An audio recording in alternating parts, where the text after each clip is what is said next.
வணக்கம். தினமலர்.com மாலை 4 மணி செய்திகள்.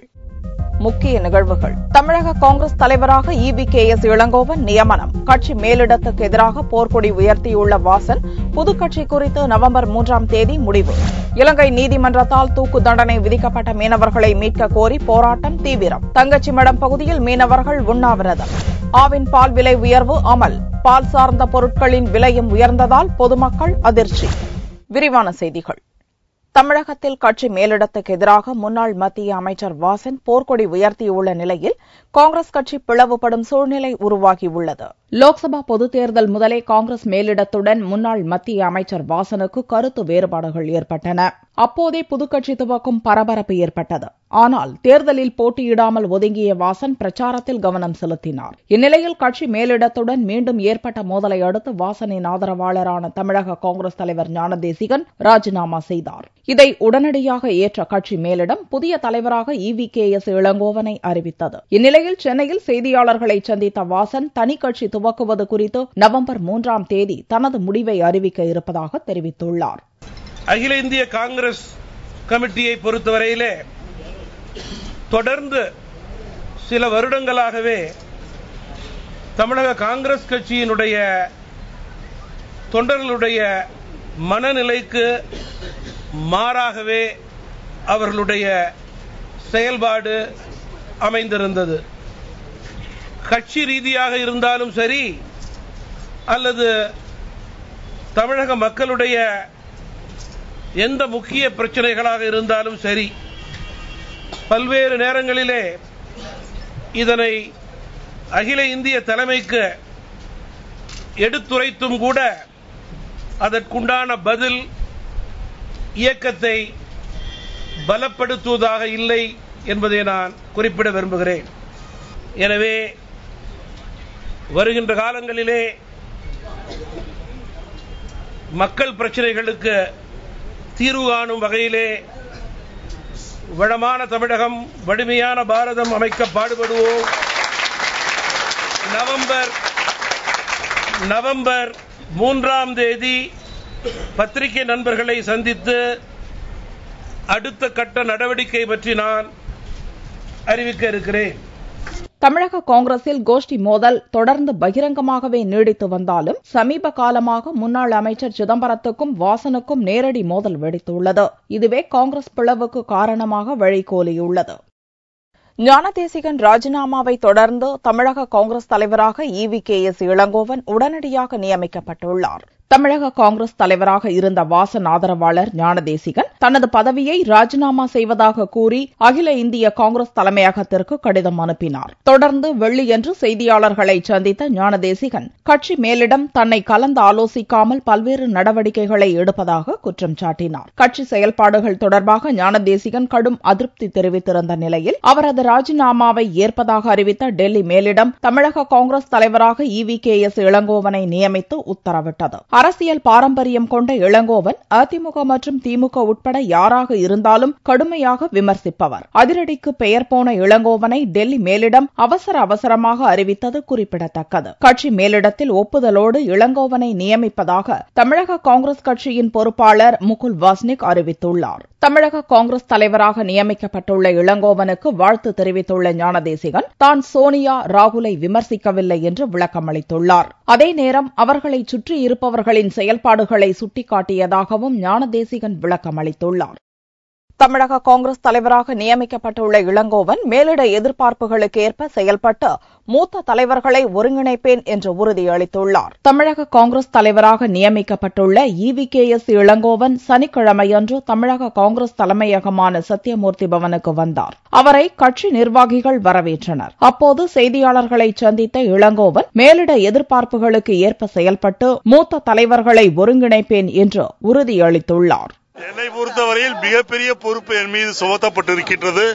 கண்டிப்பாக எனக்கு இந்த பொறுப்பு கொடுத்த சோனியா காந்திக்கும் ராகுல் காந்திக்கும் நன்றி தெரிவிப்பதோடு அவர்கள் எதிர்பார்க்கின்ற வகையில் என்னுடைய செயல்பாடுகள் இருக்கும் என்பதை உறுதியாக முறைப்படி ஞாயிறன்று தமிழக காங்கிரஸ் கட்சி தலைவராக இளங்கோவன் பதவியேற்கிறார். ஏற்கனவே தமிழக காங்கிரஸ் தலைவராக பணியாற்றிய இளங்கோவன் மத்திய இணையமைச்சராகவும் பணியாற்றியுள்ளார். மீனவர்களின் தூக்கு தண்டனையை ரத்து செய்ய கோரி தங்கச்சிமடத்தில் அவர்களின் குடும்பத்தாருடன் மீனவர்கள் உண்ணாவிரத போராட்டம் துவக்கியுள்ளனர். போதைப்பொருள் கடத்திய வழக்கு தொடர்பாக ராமநாதபுரம் மாவட்டம் தங்கச்சிமடத்தைச் சேர்ந்த மீனவர்கள் 5 பேருக்கு இலங்கை நீதிமன்றம் தூக்கு தண்டனை விதித்தது. இந்த தீர்ப்பு தமிழக மீனவர்களிடையே பெரும் கொந்தளிப்பை ஏற்படுத்தியது. இதையடுத்து தண்டனையை ரத்து செய்ய மத்திய அரசு நடவடிக்கை எடுக்க கோரி மீனவர்கள் மற்றும் அரசியல் கட்சித் தலைவர்கள் கோரிக்கை விடுத்தனர். இந்நிலையில் சனிக்கிழமையன்று தங்கச்சிமடத்தில் 5 மீனவர்களின் குடும்பத்தினர் மற்றும் அப்பகுதி மீனவர்கள் உண்ணாவிரத போராட்டத்தில் ஈடுபட்டனர். நியூஸ் கேட்டதுல இருந்து எங்களுக்கு இது ஒரு துக்க நாளா தான் இருக்கு. ஏன்னா என்னைக்கு அவங்கள விடுதலைன்னு எங்களுக்கு என்னைக்கு இந்த காதுல கேட்கிறோமோ அன்னைக்கு தான் இந்த மக்களுக்கு தமிழக மீனவர்களுக்கே அன்னைக்கு தான் விடுதலையான நாள், சந்தோஷமான புது நாள், புதுமையான நாள். ஏன்னா இந்த பிள்ளைகளை எல்லாம் பார்க்கலையா, இதுவரைக்கும் இந்த நியூஸ் போய் சேரல. அந்த மோடி ஐயாவுக்கு இந்த பச்சை முதலைய பாருங்க, இந்த பச்சை முதல ஏங்குதியா, தப்பு செஞ்சாலும் பரவாயில்லையே, பொய் கூட சொல்ல தெரியாது.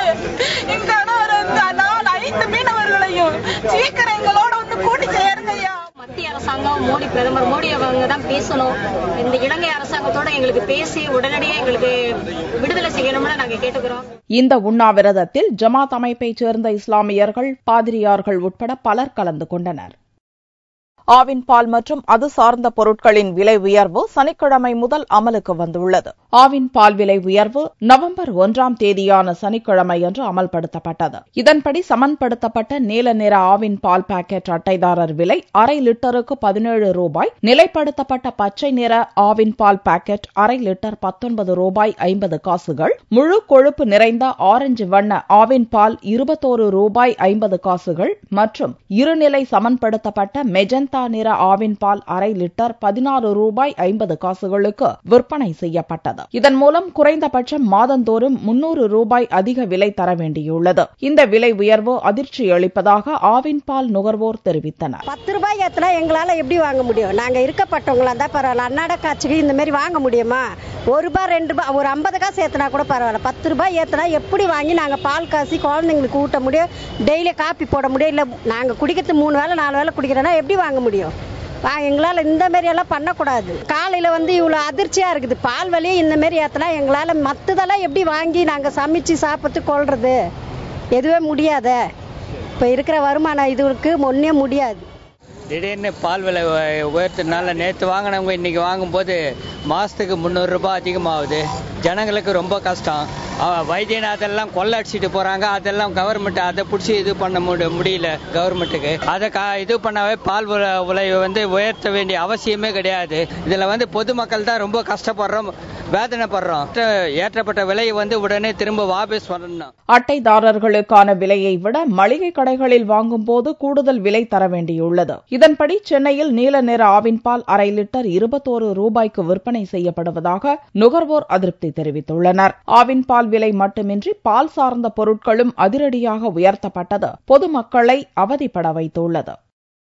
பால் விலை உயர்வுக்கு தமிழக அரசு தெரிவித்திருக்கும் வாதம் பாமரத்தனமானது என்று இந்திய கம்யூனிஸ்ட் மாநில செயலாளர் தா. பாண்டியன் குற்றம் சாட்டியுள்ளார். மின் கட்டணம், பால் விலை உயர்வு, தமிழக மீனவர்களுக்கு தூக்கு ஆகிய பிரச்சினைகளை முன்னிறுத்தி இந்திய கம்யூனிஸ்ட் சார்பில் சென்னை கலெக்டர் அலுவலகம் அருகில் சனிக்கிழமையன்று ஆர்ப்பாட்டம் நடந்தது. போராட்டத்திற்கு தலைமை தாங்கிய பொதுச் செயலாளர் தா. பாண்டியன் தமிழக அரசு பால் விலை உயர்வுக்கு பாமரத்தனமான வாதத்தை முன்வைத்துள்ளதாக குற்றம் சாட்டினார். ஒரே தடவையிலே 10 ரூபாய் விலையை உயர்த்தி அதை நியாயப்படுத்துவதற்காக கொள்முதல் விலையில் மாடுகளை பராமரித்து பால் கறக்கும் விவசாயிகளுக்கு 5 ரூபாய் கொடுக்கிறோம். எடுக்கிற பாலை சுத்திகரிப்பதற்காக ஆகும் செலவை ஈடுகட்ட 5 ரூபாய் விதித்திருக்கிறோம் என்று ஒப்புக்கொள்ள முடியாத, ஏற்க முடியாத, பொருளாதாரத்தோடு சம்பந்தமே இல்லாத பாமரத்தனமான வாதத்தை தமிழக அமைச்சர்கள் முன்வைத்திருக்கிறார்கள். டாஸ்மாக் மதுபான விலை உயர்வால் ஆண்டுக்கு 2000 கோடி ரூபாய் அரசுக்கு வருவாய் கிடைக்கும் என்றும் மதுபான விலை உயர்வை தான் வரவேற்பதாகவும் தா. பாண்டியன் தெரிவித்துள்ளார். பாரதிய ஜனதாவின் தேசிய உறுப்பினர் சேர்க்கையை துவக்கி வைத்த பிரதமர் மோடி தனது உறுப்பினர் அட்டையை புதுப்பித்துக் கொண்டார். பாரதிய ஜனதாவின் தேசிய உறுப்பினர் சேர்க்கை 6 ஆண்டுகளுக்கு ஒருமுறை நடப்பது வழக்கம். தற்போது தேசிய உறுப்பினர் சேர்க்கை நாடு முழுவதும் சனிக்கிழமையன்று துவங்கியது. டெல்லியில் உள்ள பாரதிய ஜனதா தலைமை அலுவலகத்தில் சனிக்கிழமையன்று நடந்த நிகழ்ச்சியில் இதை பிரதமர் நரேந்திர மோடி துவக்கி வைத்தார். அப்போது தன்னை கட்சியின் முதல் தேசிய உறுப்பினராக தனது உறுப்பினர் அட்டையை புதுப்பித்து மோடி இணைத்துக் கொண்டார். வரும் மார்ச் 31ஆம் தேதி வரை நடக்கும் இந்த பணியில் உறுப்பினர் எண்ணிக்கையை 4 மடங்காக உயர்த்த திட்டமிடப்பட்டுள்ளது. இதற்காக ஆன்லைன் மூலம் உறுப்பினர் சேர்க்கையும் மேற்கொள்ளப்பட்டுள்ளது. மண்டபம் அருகே நின்று கொண்டிருந்த லாரி மீது வேன் மோதி விபத்துக்குள்ளானதில் 5 மாத குழந்தை உட்பட 4 பேர் உயிரிழந்தனர். மதுரையிலிருந்து ராமநாதபுரம் மாவட்டம் பாம்பனுக்கு சென்று கொண்டிருந்த வேன் சாத்தகோன் வலசை அருகே நின்று கொண்டிருந்த சிமெண்ட் லாரி மீது எதிர்பாராத விதமாக மோதி விபத்துக்குள்ளானது. இந்த விபத்தில் வேனில் வந்த மண்டபத்தைச் சேர்ந்த ராணி சம்பவ இடத்திலேயே உயிரிழந்தார். படுகாயமடைந்த நிலையில் 7 பேர் மீட்கப்பட்டு ராமநாதபுரம் மருத்துவமனைக்கு கொண்டு செல்லப்பட்டனர். அங்கு புகழேந்தி, அமல்ராஜ், ராணியின் 5 மாத பேரன் வீராஸ் ஆகிய 3 சிகிச்சை பலனின்றி உயிரிழந்தனர். பஸ் கிடைக்கலன்னு வேன்ல ஏறி போக எல்லாம் வேனுக்கு வாங்கன்னு ஆள் ஏத்தினா வேன்ல இவங்களும் சேர்ந்து ஏறிட்டாங்க. கொண்டு போய் எங்கேயோ கொண்டு ஒரு வண்டியில கொண்டு மோதி விட்டானா. படுகாயமடைந்த வேன் ஓட்டுநர் அருண், மண்டபத்தைச் சேர்ந்த சிந்து, சேவியர் உட்பட 7 பேருக்கு தீவிர சிகிச்சை அளிக்கப்பட்டு வருகிறது. டீசல் விலை குறைப்பிற்கு வரவேற்பு தெரிவித்துள்ள லாரி உரிமையாளர் சம்மேளனம் விலை நிர்ணய உரிமையை மத்திய அரசே வைத்துக் கொள்ள வேண்டும் என்று கோரிக்கை விடுத்துள்ளது. மத்திய அரசு டீசல் விலையை வெள்ளியன்று நள்ளிரவு முதல் லிட்டருக்கு ₹2.25 குறைத்தது. இந்த விலை குறைப்பிற்கு லாரி உரிமையாளர்கள் மற்றும் வாகன ஓட்டிகள் வரவேற்பு தெரிவித்துள்ளனர். நாமக்கல்லில் செய்தியாளர்களை சந்தித்த தமிழக லாரி உரிமையாளர் சம்மேளன தலைவர் நல்லதம்பி, கடந்த 36 மாதங்களாக பெட்ரோல், டீசல் விலை உயர்த்தப்பட்டு வந்த நிலையில் தற்போது முதன்முறையாக கடந்த 2 வாரங்களில் 2 முறை டீசல் விலை குறைக்கப்பட்டுள்ளதாகவும் விலை நிர்ணய உரிமையை மத்திய அரசே தொடர்ந்து வைத்துக் கொள்ள வேண்டும் என்றும் கேட்டுக் கொண்டார். இன்றைய தினம் எண்ணெய் நிறுவனங்கள் 1 லிட்டர் டீசலுக்கு ₹2.25 விலை குறைத்திருப்பதை என்பதை மாநில லாரி சம்மேளனம் சார்பாக வரவேற்கிறோம். ஆனால் வருங்காலங்களிலே இந்த விலை குறைப்பு அறிவிப்பினை மத்திய அரசு தன் கட்டுப்பாட்டிலிருந்து எண்ணெய் நிறுவனங்களுக்கு வழங்கப்பட்டதை காரணம் காட்டி இனி டாலர் ஏறிவிட்டது இறங்கிவிட்டது என்று எண்ணெய் நிறுவனங்கள் தன்னிச்சையாக விலை ஏற்றுவதற்கும் இறவதற்கும் அதிகப்படியான வாய்ப்புகள் உண்டது. எனவே மத்திய அரசானது இந்த விலை நிர்ணய கட்டுப்பாட்டினை தன்னுடைய கையிலே வைத்திருக்க வேண்டும் என்பதை மாநில வற்புறுத்துகிறோம். மத்திய அரசானது இந்த விலை குறைப்பது மட்டும் மனதில் கொள்ளாமல் சர்வதேச எண்ணெய் விலை என்ன இருக்கின்றதோ அதை மனதிலே கொண்டு அதற்கேற்றவாறு விலை நிர்ணயிக்கின்ற உரிமையை மத்திய அரசு நிர்ணயிக்க வேண்டும் என்பது மாநில சார்பாக வேண்டுகோள் விடுக்கின்றோம். இதனிடையே குறைக்கப்பட்ட விலைக்கேற்ப மாநில அரசும் சேவை வரியை குறைக்க வேண்டும் என்றும் நல்லதம்பி கோரிக்கை விடுத்துள்ளார். மழையால் சேதமடைந்த கொடைக்கானல் மலைப்பாதை 1 லட்சம் மணல் மூட்டைகளால் சரி செய்யப்பட்டு தற்காலிக போக்குவரத்து துவக்கப்பட்டுள்ளது. கொடைக்கானல் மலைப்பகுதியில் பெய்த கனமழையால் டம்டம் பாறை அருகில் 14 இடங்களில் மண் சரிவு ஏற்பட்டது. 6 பாலங்கள் தண்ணீரில் அடித்துச் செல்லப்பட்டன. இதனால் கொடைக்கானல் செல்லும் பிரதான சாலையில் போக்குவரத்து துண்டிக்கப்பட்டது. இதையடுத்து சாலையை சீரமைக்கும் பணியில் நெடுஞ்சாலைத்துறையினர் துரிதமாக ஈடுபட்டனர். பொக்லைன் இயந்திரம் மூலம் சாலைகளில் கிடந்த பாறைகள் மற்றும் மணல் குவியல் அகற்றப்பட்டன. பின்னர் மழை வெள்ளத்தில் அடித்துச் செல்லப்பட்ட பாலங்கள் 1 லட்சம் மணல் மூட்டைகள் கொண்டு சரி செய்யப்பட்டன. இதைத் தொடர்ந்து தற்போது இப்பாதை வழியாக கனரக வாகனங்கள் தவிர்த்து கார், பைக் போன்ற வாகனங்கள் செல்ல தற்காலிகமாக அனுமதிக்கப்பட்டுள்ளது. 6 இடங்களில் தற்கால பணியாளர்களை கொண்டு 1 லட்சம் மணல் பேக்குகளை அடுக்கி வீடுகளை செறிவு செய்து வருகிறார்கள். கனரக வாகனங்கள் செல்ல முடியாத அளவிற்கு இருக்கிறது. இருசக்கர வாகனமும் லகுவான வாகனங்களும் தற்சமயம் சென்று வருகின்றன. காலை 6 மணி முதல் மாலை 6 மணி வரையே அனுமதிக்கப்படுகிறார்கள். இதனிடையே பழுதடைந்த பாலங்களை சீரமைக்க முழுமையாக 6 மாதங்கள் ஆகும் என்றும் நெடுஞ்சாலைத்துறை அதிகாரிகள் தெரிவித்தனர். தங்கத்தின் விலை சனிக்கிழமையன்று சவரனுக்கு ₹48 அதிகரித்திருந்தது.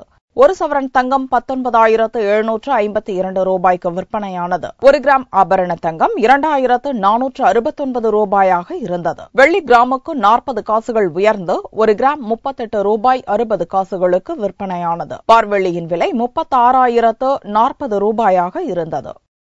தஞ்சை பெரிய கோவிலில் ராஜராஜ சோழனின் 1029வது ஆண்டு சதய விழா வெகு விமர்சையாக கொண்டாடப்பட்டது.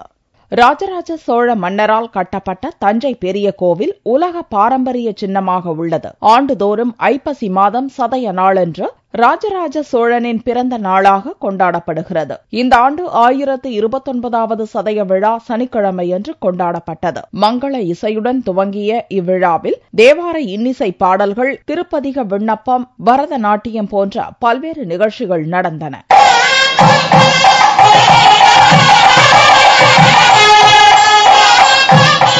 தஞ்சை பெருவுடையார் ஆலயத்தில் மாமன்னன் ராஜராஜ சோழனுடைய 1029ஆம் ஆண்டு சதய விழா அரசு விழாவாக மிகவும் சீருடன் சிறப்புடன் நடைபெற்றிருக்கிறது.